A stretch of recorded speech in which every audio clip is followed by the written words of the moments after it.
Damjui nang ha simlera pirthe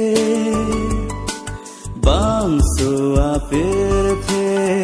somale ave riro acharna pate pek un e damjui sike meji nang pehne riro ta charna e phane donde somale ave lo dag bang so pirthe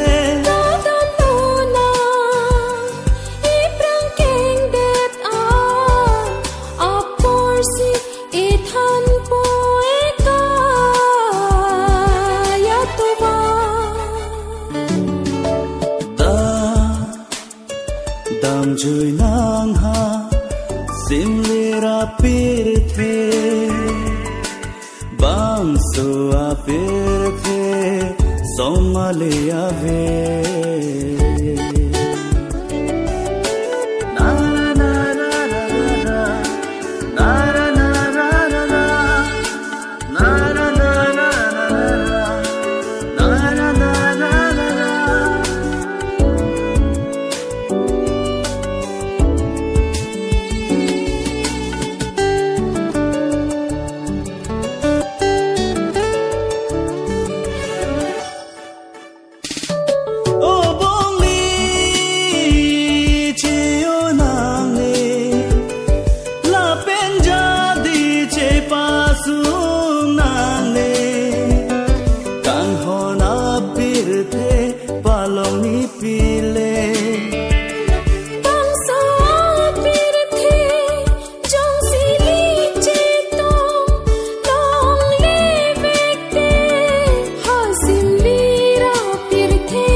Damjui nang ha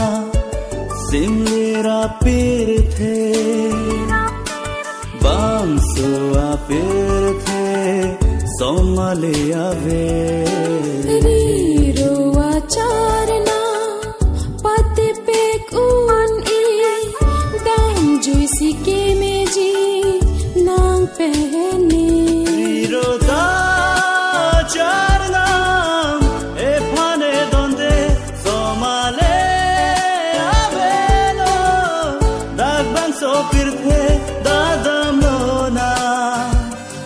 e pranking that on a policy e than po e kaya tova Damjui nang ha